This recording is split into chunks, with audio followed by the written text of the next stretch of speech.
ঈমান এত সস্তা, আল্লাহ মাফ করুন। একটা পদের জন্য মানুষ ঈমান উৎসর্গ করে দেয়। তোমরাও যা আমরাও তা, মুদ্রার এপিট ওপিট, রোজাও যা পূজাও তা। ঈমানের কি হালত হবে? ঈমানের কি হালত হবে? তাহলে ভোটের ভোট হয়তো পাওয়া যাবে, লেকিন ভিতরের ঈমান হারায় ফেললে ভোট দিয়ে কোন ঘোড়ার ডিম হবে? নাউযুবিল্লাহি মিন যালিক।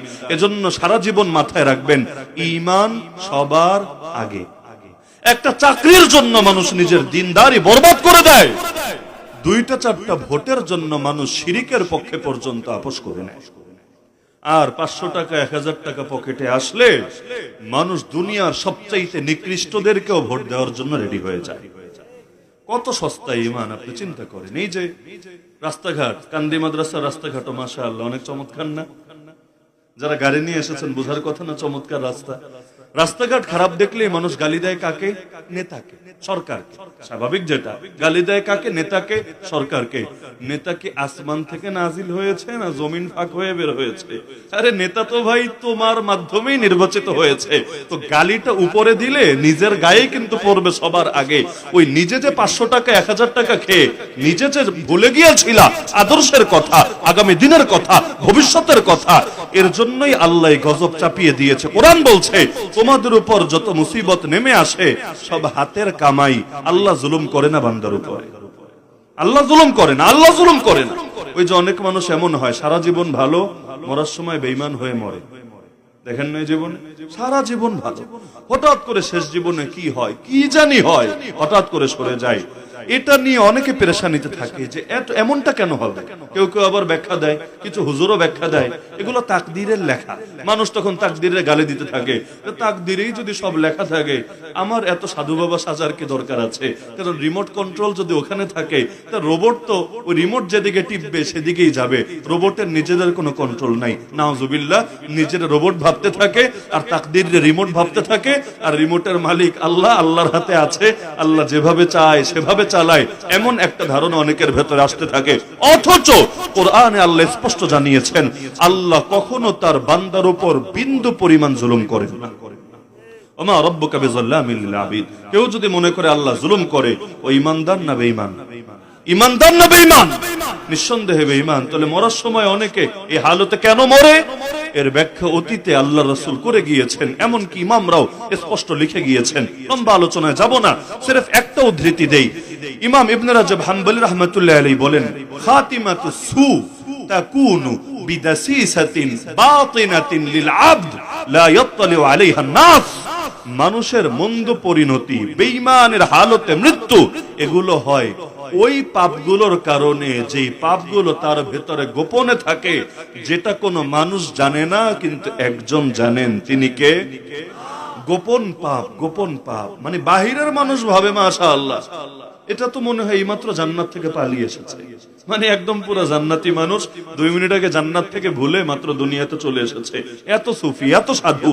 কিন্তু আড়ালে তার ভিন্ন একটা চরিত্র থাকে, ভিন্ন একটা চিত্র থাকে। এটার কথা মানুষ না জানলেও কে জানে? আরে কে জানে? আল্লাহ জানে।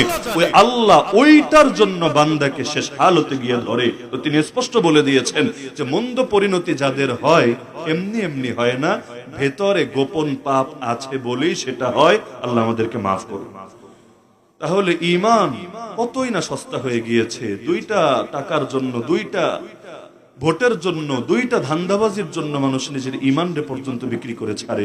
এখন দেখেন না অনেকে সংখ্যালঘু বা ভিন্ন ধর্মের মানুষের ভোট পাওয়ার জন্য তাদেরকে তেল মালিশ করতে গিয়ে বেঈমানির কথা বলে ফেলে, হয় না অনেক সময়? পৃথিবীর মধ্যে আল্লাহকে মানা আর আল্লাহকে অস্বীকার করা বা তার সঙ্গে শিরিক করা, এই 2টাকে এক চোখে দেখার সুযোগ আছে। যে রাষ্ট্রের পক্ষে আর যে রাষ্ট্রের বিপক্ষে তাদেরকে এক কাতারে ভাবার সুযোগ আছে। আপনি যদি রাষ্ট্রের পক্ষের লোককে বন্ধু বলেন, তাহলে রাষ্ট্রদ্রোহী যারা তাদেরকে অটোমেটিক শত্রু বলতে হবে, এটাই স্বাভাবিক ব্যাপার। তাহলে মুসলমান আল্লাহকে এক মানে, লা ইলাহা ইল্লাল্লাহ, কিন্তু অপরদিকে অন্যান্য ধর্মের যারা আছে তারা কেউ আল্লাহর সঙ্গে 3 জনরে শরীক করে, কেউ আল্লাহর সঙ্গে 33 কোটিরে শরীক করে। তাহলে যারা শরীক করে আর যারা শরীক করে না তারা সমান হতে পারে? এখন কেউ যদি তাদেরকে, তাদের ভোটও তো দরকার আছে, ভালো কথা, কিন্তু এখন এটা ভোট আদায়ের জন্য কেউ যদি গিয়ে তাদেরকে বোঝানোর চেষ্টা করে তোমরাও যা আমরাও তা, মুদ্রার এপিট ওপিট, রোজাও যা পূজাও তা, ইমানের কি হালত হবে? ইমানের কি হালত হবে? তাহলে ভোটের ভোট হয়তো পাওয়া যাবে, লেকিন ভিতরের ইমান হারায় ফেললে ভোট দিয়ে কোন ঘোড়ার ডিম হবে? নাউযুবিল্লাহি মিন যালিক। এজন্য সারা জীবন মাথায় রাখবেন, ইমান সবার আগে, ইমান সবার পরে না, ইমান সবার আগে। ইমানের জন্য প্রয়োজনে সব ছাড়া যাবে, কোনো কিছুর জন্য ইমান ছাড়া যাবে না। ইমানের জন্য কতজন বাদশাহী ছেড়ে গিয়েছেন। ইব্রাহিম বিন আদহামের ঘটনা কে জানেন না? ইমানের জন্য কেউ নিজের বাপরে ছেড়ে দিয়েছেন। ইব্রাহিম আলাইহিস সালামের গল্প কে জানেন না? ইমানের জন্য কেউ নিজের পুত্রকে ছেড়ে দিয়েছেন। নূহ নবীর ঘটনা কে জানেন না? ইমানের জন্য কেউ নিজের স্ত্রীকে ছেড়ে দিয়েছেন। লূত আলাইহিস সালামের ঘটনা কে জানেন না? ইমানের জন্য কেউ নিজের আপনজন, নিজের রক্তের চাচা, নিজের এলাকার সর্দার নেতা, তাদেরকে পর্যন্ত ত্যাগ করেছেন।